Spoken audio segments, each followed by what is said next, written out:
friends and a big welcome to this session of our English class.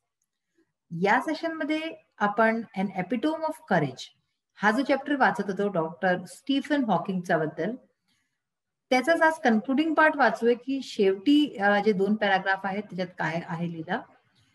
Stephen Hawking यांची कहाणी आतापर्यंत जी आपण वाचली ती फारच जास्त मोटिवेशनल स्टोरी आहे. लहानपण त्यांचं साधारण गेलं आणि जसेच ते किशोर वयात आले 17 वर्षाच्या वयात त्यांना एकदमसे जे आहे ते काही अटॅक म्हणजे काय इकडे तिकडे पडू लागले आणि न कळत त्यांच्याबरोबर काही विचित्र घटना घटू लागल्या आणि मग त्यांना कळलं की त्यांना एक बहुत रेअर डिझीज झालेला आहे. असा रोग जो हजारो लाखो लोकांमध्ये एखाद्याला कुणाला होतो. तर त्या रोगाच्या कारणाने काय झालं की त्यांचं शरीर जो आहे तो पूर्ण जो आहे त्यांच्या काबूत नाही राहिला, कंट्रोलमध्ये नाही राहिला आणि ते व्हीलचेअर वरती राहून गेले नुसते. म्हणजे त्यांचा हात पाय काहीच त्यांच्या कंट्रोलमध्ये नव्हतं. नुसतं त्यांचं बुद्धी जी होती ती त्यांच्या कंट्रोलमध्ये होती. ते आपल्या बुद्धीच्या बळावरती ते खूप पुढे गेले. त्यांचा मॅथ्स वगैरे मध्ये खूप इंटरेस्ट होता. फिजिक्स त्यांनी पढली. फिजिक्स पढून तरी खूप म्हणजे ब्लॅक होल या बाबतीत आणि जास्त पुढे सगळी अध्ययन केलं, त्याचा स्टडीज केल्या, PhD मिळवली आणि त्यांना खूप डॉक्टरेट आणि खूप ऑनर्स मिळाले त्यांना. त्यांची स्टोरी इतकी जास्त मोटिवेशनल आहे की आपल्याला असं वाटेल की आपण तर काही केलंच नाही आपल्या जीवनामध्ये. आपल्याला असं वाटू लागतं कधी कधी की त्यांनी इतक्या जास्त चॅलेंजेस असूनही खूप पुढे गेले, ते खूप पुढेपर्यंत त्यांनी केलं काम. तर आपल्यालाही असं काही केलंच पाहिजे. तर हा स्टोरी जो आहे एन एपिटोम ऑफ करेज, धैर्याचं मूर्तिमंत रूप, हे आता आपण आज लास्ट पार्ट वाचूया. टू स्टार्ट विथ आपण जो लास्ट पॅराग्राफ होता तिथपासून सुरुवात करू परत की काय होतं त्याच्यात लिहिलं होतं की आईन्स्टाईन बरोबर त्यांची जी आहे तुलना केली जात होती. आईन्स्टाईनच्या बुद्धिमत्तेसारखं त्यांची बुद्धिमत्ता मानली जात होती. ते खूप जास्त हंबल होते, फार डाऊन टू अर्थ होते आणि एक सिंपल माणूस होते. त्यांनी खूप सुंदर पुस्तकही लिहिल्या with awesome ideas keeping a layman in mind. Layman म्हणजे काय, हा लेमॅनचा अर्थ इथे दिलेला आहे, an ordinary person without any special skills और नॉलेज. म्हणजे की एक साधारण माणूस असतो ना, ज्याला कोणची बहुत विद्या ज्ञान वगैरे खूप जास्त नसतो, एक साधारण एकदम माणूस. तर अशा प्रकारचं त्यांचं ठेवून दिमागमध्ये त्यांनी अशा पुस्तका लिहिल्या जे की साधारण आपल्या तुपल्यासारख्यालाही कुणालाही समजण्यात येऊन जाईल. Is writing full of wit and humour. खूप कॉमिक रायटिंग होती त्यांची. स्टाईल त्यांची फार ल्युसिड होती आणि नॉन सायंटिस्ट जे आहे तेही वाचून आणि समजू शकत होते. आणि त्यांची जी बुक होती a brief history of time, म्हणजे की वेळेचं एक संक्षिप्त हिस्ट्री म्हणजे इतिहास, is one of the best-selling books of our times. On being asked how he feels about having the dreadful ALS, जेव्हा त्यांना असं विचारलं जात होतं की तुम्हाला कसं काय वाटतं, काय फील करता तुम्ही, काय अनुभव होतो तुम्हाला इतकं भयंकर ALS असं जो डिझीज आहे. Doctor Hawking the quintessence of optimism and hope says. तर तेव्हा जे डॉक्टर हॉकिंग आहेत ते क्विंटेसेन्स म्हणजे काय आहे, अ परफेक्ट एक्झाम्पल. ऑप्टिमिझमचं काय अर्थ झालं, state of having positive belief. Optimism आणि पॅसिमिझम असे 2 शब्द आहेत. ऑप्टिमिझमला आपण सकारात्मकतावरती घेतो आणि पॅसिमिझम म्हणजे नकारात्मकता असते. तर त्यांना विचारलं जात होतं की हे म्हटलं गेलं the quintessence of optimism and hope, म्हणजे की सकारात्मकता आणि आशेचे एकदम जे आहे परफेक्ट एक्झाम्पल. तर त्यांनी असं उत्तर दिलं, सांगितलं, not very different from the rest. मला काही बहुत जास्त वेगळं नाही वाटत बाकी लोकांसारखं, बाकी लोकांपेक्षा. मी पण त्यांच्यासारखं फील करतो. I try and lead as normal a life as possible. तर मला जितकं होऊ शकेल मी तेवढी नॉर्मल लाईफ, जशी बाकी सगळे लोक जितात तशीच मी जयाचा प्रयत्न करतो. And not think about my condition. आणि मी आपल्या या कंडिशन बद्दल, आपल्या या अवस्थेबद्दल काही जास्त सोचत नाही. और रिग्रेट द थिंग्स, किंवा रिग्रेट नाही करत की अरे मला असं होऊन गेलं, मला तसं होऊन गेलं, काश की मी बरा असतो, माझ्याच बरोबर का झालं, असं सगळं मी कोणती गोष्टीचं रिग्रेट नाही करत. मी कोणचे जे आहे सवाल नाही विचारत आपल्या आपशी. और regret the things it prevents me from doing which are not many. तर म्हणजे की अशा प्रकारचे कोणते हे नाही करत ज्यांनी काय, it prevents me from doing, तर मला ते करण्यापासून नाही तर थांबवतं असं जर मी करेन तर. आणि विच आर नॉट मेनी, जे की खूप जास्त नाहीये. म्हणजे की ते अशा अवस्थेत होऊन म्हणतो की माझ्याबरोबर काही बहुत जास्त नाही झालंय. मी असे प्रश्न आणि अशी नेगेटिव्ह थिंकिंग नाही करत आपल्या कंडिशनच्या बाबतीत, नाही सुचत, कारण की बहुत जास्त काही मला नाही झालंय. इतकं होऊनही ते इतके महान होते की ते असं म्हणायचे. Dr. Hawking firmly believes that in the next millennium, science will discover the core secrets of the universe, its origin, its history, and maybe even predict its ultimate demise. तर डॉक्टर हॉकिंगचा हा बिलीफ होता की जे आहे in the next millennium, पुढच्या millennium मध्ये science जे आहे, विज्ञान आहे, ते काय करेल, discover the core secrets of the universe. Universe, ब्रह्मांडाचे जितके सिक्रेट्स आहे, असे जे पहलू, असे अनछुपे पहलू आहे जे आपण नाही जाणत, तर त्याला डिस्कवर करेल, त्याला जाणून घेईल. इट्स ओरिजिन, की युनिवर्स, ब्रह्मांडाचं ओरिजिन कसं झालं, कशा प्रकारे उत्पत्ती झाली, हिस्ट्री, त्याची इतिहास, आणि even predict it's ultimate demise. आणि बहुतेक करून जे आहे, डिमाइस म्हणजे काय असतं की कोणती वस्तू संपते त्याला, तर बहुतेक हे सांगून दे की डिमाइस कसं होईल त्याचं. असं हे नेक्स्ट मिलेनियम मध्ये बहुतेक जे आहे विज्ञान हेही करू शकेल असं त्यांचं बिलीव्ह होतं. Like Dr. Hawking, there are many people who display exemplary courage in their lives. तर डॉक्टर हॉकिंग सारखे असे खूप लोक आहेत जीवनामध्ये जे की असे एक्झॅम्पलरी करेज म्हणजे इतका साहस दाखवतात जो की एक्झाम्पलच्या योग्य असतो, जो की उदाहरणार्थ असतो. Let us salute all those brave people. तर चला आपण सगळे मिळून त्यांना सल्यूट करू, who in spite of being disabled strive to do their best. जे की डिसेबल्ड असून, अशा प्रकारचं काही ना काही त्यांना काही कमी असून, जी आपल्याला अशी वाटते कमी आहे, पण ते लोक इतके जास्त स्ट्रॉंग हेडेड आणि इतके स्ट्रॉंग माइंडेड असतात की त्यांच्याकरता कोणची कमी नसतेच. हे आपण आपलं असं सोचणं आहे. तर डिसेबल्ड असूनही जे आपलं बेस्ट परफॉर्म करतात, तर अशा लोकांना एक बिग सॅल्यूट. तर अशा प्रकारे ही स्टोरी, जी इतकी छान स्टोरी होती, मला तर अगदी शहारेच आले वाचता वाचता. खूप सुंदर स्टोरी होती, तुम्हालाही नक्कीच आवडली असेल आणि तुम्ही खूप काही शिकलंही असेल असं मला पूर्ण खात्री आहे की शिकले असाल तुम्ही. आता बघा, आपल्या इंग्लिश वर्कशॉप मधला फर्स्ट जो क्वेश्चन आहे, मॅच द फॉलोइंग. याला बघूया आपण. ग्रुप ए आणि ग्रुप बी, दोन ग्रुप्स आहेत इथे. 1 2 3 4 म्हणजे हे नंबर्स दिले आहे. याच्या पुढे आपल्याला एबीसीडी, जे काही सही असेल ज्याच्या पुढे येईल मॅच करायला ते लिहायचे. फर्स्ट आहे गॅलिलिओ. तर गॅलिलिओ काय होता? The concept which help Stephen? नाही. Music and mathematics? No. The greatest scientist of this century? No. The greatest scientist 300 years before Hawking. So this is the right answer. The Galileo, the greatest scientist 300 years before Hawking.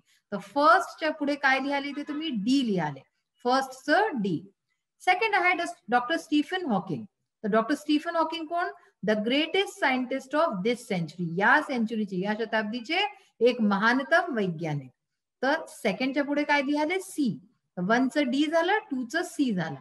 Third, black holes. Black holes काय आहे?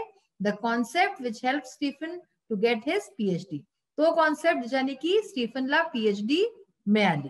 तर थर्डचं ए. 3च्या पुढे काय लिहाले? ए. आणि fourth, Stephen's favourite subject कोणते होते? त्यांचे सगळ्यात जास्त आवडते सब्जेक्ट होते म्युझिक आणि मॅथमॅटिक्स. तर फोर्थच्या पुढे बी येऊन जाईल. तर अशा प्रकारे आन्सर झालं 1चं डी, 1 डी, 2 सी, 3 ए, 4 बी. हे ह्याचे आन्सर झाले. ह्याच्या पुढच्या जे एक्सरसाइजेस आहेत ते आपण आपल्या पुढच्या ह्याच्यात वाचूया. बाकी आता तसे सगळे होऊन चुकलेले आहेत. पहा, होमोग्राफ्स आपण आपल्या मागच्या सेशन मध्ये वाचलं होतं. ह्याच्या बाबतीत थोडंसं वाचून घेऊ. Pairs of words that are spelled and pronounce the same. म्हणजे की स्पेलिंग सेम असते, प्रोनाउन्सिएशन सेम असतं, बट हॅव डिफरंट मिनिंग्स. पण त्याचे मिनिंग डिफरंट असतात इन डिफरंट कॉन्टेक्स्ट. आणि त्याचे कॉन्टेक्स्ट, डिफरंट कॉन्टेक्स्ट मध्ये डिफरंट मिनिंग लागतात. की आपण एका शब्दाला जर दोन जागी लिहू, पण त्याचे ज्या कॉन्टेक्स्ट मध्ये यूज, ज्या संदर्भात यूज होतंय त्या कारणाने त्याचा अर्थ बदलून जातो. पहा एक्झाम्पल, पहा, वॉच, ऑब्झर्व म्हणजे की आपण एक वॉच करतो, ठीक आहे ना. वॉच ठेवणं म्हणतो ना की मी त्याच्यावरती वॉच ठेवली आहे, म्हणजे की वॉच ठेवलीचा अर्थ काय? घडी ठेवली आहे नाही, की म्हणजे आपण ऑब्झर्व करतोय. आणि second, watch device that shows time. जो डिव्हाइस जे आपल्याला टाइम सांगतो त्याला पण आपण वॉच म्हणतो. तर अशा प्रकारे वेगवेगळे संदर्भांमध्ये एका शब्दाचे वेगवेगळे मिनिंग असू शकतात. हे आपण करूनच चुकलो आहे. आता आपण बघूया आपला आणि काय बाकी आहेत ते. So now we will start with the sixth question of English workshop. Expand the given themes. There are some themes given here and we have to expand it. त्याला आपल्याला मोठं करायचंय. त्याच्या बाबतीत काही few lines लिहायच्या आहेत. फर्स्ट आहे तुमचं, if you fall ill during your final exam. Suppose तुमचं फायनल एक्झाम्स आहे, फायनल एक्झामिनेशन आहे, तुम्ही बिमार पडले तर तुम्ही काय कराल अशा वेळेला? I feel worried in the beginning. सुरुवातीला मला काय होईल, चिंता होईल, but soon I collect my self and will face the problem boldly. पण मी काय करेल, लवकरच मी आपल्याला सांभाळेने आणि जे प्रॉब्लेम आली आहे तिला फेस करणे, समस्याचं समाधान सोचेने. Determinedly I will continue to appear for the remaining exam papers. आणि मी काय करणे, जे माझे उरलेले एक्झाम्स आहेत किंवा जे एक्झाम्स आहेत मी त्यांना देईने.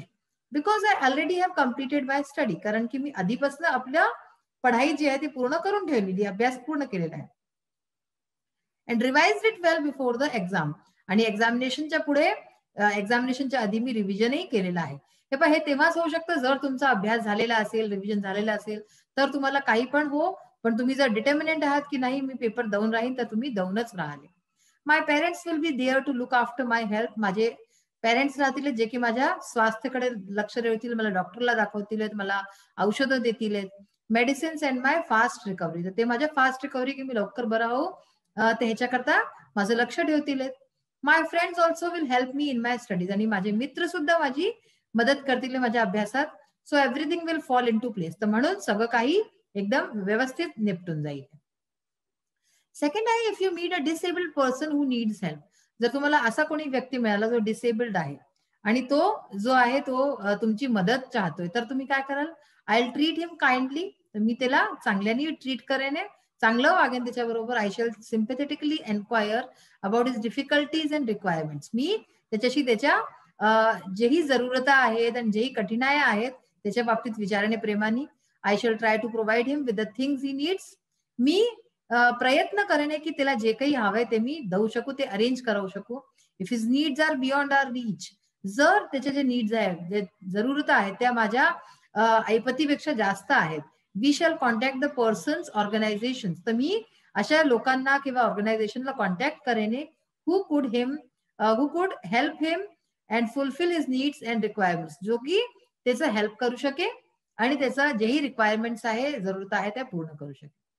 थर्ड आहे, if your friend is in trouble. जर तुमचा मित्र कोणी ट्रबलमध्ये आहे, त्रासात आहे, कोणत्या कठीणाईमध्ये आहे, तेव्हा I will immediately visit him. तर मी तेव्हा तुरंत त्याच्या घरी जाईन, त्याला पाहिने and find out the nature of his trouble. की त्याला कोणत्या प्रकारचं समस्या झाली आहे हे पता करेन. I shall try to pacify and console him if his trouble is because of emotional or financial problems. जर त्याची जी समस्या आहे ती इमोशनल, भावात्मक आहे किंवा पैशाशी संबंधित आहे तर मी त्याला कन्सोल करेन, मी त्याला सहारा देईन आणि मी त्याच्या बाबतीत सोचेन की कसं त्याला ठीक करायचं. I will advise him to be patient and tolerate the situation bravely. मी त्याला सल्ला देईन की तुला धैर्य ठेवलं पाहिजे आणि कोणतीही प्रकारची स्थिती आली आहे तुझ्या समोर, तिला तू ब्रेवली आणि करेजली समोर राहा तू त्याच्या. I and my friends shall try to help and support our friend. मी आणि माझे मित्र मिळून सगळे त्याची मदत करू आणि त्याची हेल्प करू आणि सपोर्ट करू त्याला इन एव्हरी पॉसिबल वे. ज्याही प्रकारे आम्ही त्याची हेल्प करू शकतो त्या प्रकारे त्याची हेल्प आम्ही करू सगळे मिळून. If you meet a great person like doctor Stephen Hawking. जर तुम्ही कधी स्टीफन हॉकिंग सारख्या इतक्या महान व्यक्तीशी भेटले तर तुम्ही काय कराल? I have to pre plan my visit and must be ready with the information about everything concern with his life. तर म्हणजे काय, माझी प्री प्लॅनिंग राहिली आधीपासून, मी प्री प्लॅन राहीने की त्यांच्याकडे मी जाईने तर मी त्यांच्या बाबतीत सगळ्या इन्फॉर्मेशन घेईने त्यांच्या लाईफच्या बद्दल. I will talk to him boldly and respectfully. मी त्यांच्याशी नीट प्रकारे व्यवस्थित आणि आदरनी बोलेने. I will overcome my fear of meeting such a great man. आणि माझ्या आज जी भीती आहे त्या इतक्या महान माणसाशी भेटायची, मी त्याच्याशी ओव्हरकम करेन, म्हणजे त्याच्यावरती येईन. I will tell him how I am impressed and inspired by his work and achievements. आणि मी त्यांना सांगेन की मी किती जास्त त्यांच्याशी मोटिवेटेड आहे, इन्स्पायर्ड आहे त्यांच्या कामांशी आणि त्यांच्या जे इतके अचीवमेंट्स उपलब्धी आहेत त्यांच्याशी. I will get the greatest Joy of my life in meeting such a great personality. आणि मला माझ्या जीवनाचा खूप मोठा आनंद मिळेल इतक्या मोठ्या पर्सनॅलिटीशी मिळून. नेक्स्ट आहे, हे तुमच्या लँग्वेज स्टडी मधलं आहे. Convert the following to interrogative questions form. ठीक आहे ना, इंट्रोगेटिव्ह मध्ये करायचंय. मागच्या सेशन मध्ये तुम्हाला लक्षात असेल आपण एक्सक्लेमेटरी सेंटेन्सेस बनवले होते, यंदा आपण इंट्रोगेटिव्ह बनवू. The prognosis was bad. तर ह्याचं काय होईल, वॉज द प्रोग्नोसिस बॅड. हे पहा, ह्याच्यात तुम्ही जर तुम्ही नीट लक्ष देऊन बघाले तर जे तुमचे हेल्पिंग वर्ब वगैरे असतात, ऑक्झिलरीज असतात, त्याच्यानेच तुम्ही प्रश्न बनवू शकता. Stephen decided to continue his research. ठीक आहे, तर एक तर तुम्ही हे करू शकता की who decided to continue his research, आणि हे आहे जे लिहिलंय मी की डिड स्टीफन डिसाइड. हे पण डिसाइडेड आहे म्हणून इथे डिड येईल. डिसाइडेड म्हणजे हा पास्ट फॉर्म आहे, तर म्हणून इथे डिडची क्वेश्चन बनवले. डिड स्टीफन डिसाइड, आता इथे ईडी हटून जाईल. Decide to continue his research. Next आहे there are many couple who display exemplary courage, तर आर देअर करून दिलं. फर्स्ट टू वर्ड्स आपण काय केलं, इकडे तिकडे करून दिले. His mind would soar up in to space like light. The हिजच्या जागी आपण काय करून दिलं, हुज माइंड. ठीक आहे ना, कुणाचं माइंड होतं जो soar up in to space like light. तर अशा प्रकारे प्रश्न बनवता येतात आपल्याला. आज स्टोरी आपली पूर्ण झालेली आहे आणि ग्रामर पोर्शन पण पाहिला आहे. त्याच्याच बरोबर की कोणता जर तुम्हाला एक सेंटेन्स येतो की ज्याला एक्सपॅन्ड करायचा, तर तो कसा करायचा तेही तुम्ही बघितलेलं आहे आजच्या सेशन मध्ये. आजचा सेशन इथेच फिनिश होतो. नेक्स्ट सेशन मध्ये परत भेटूया. Till then bye, have a nice day. Thank you.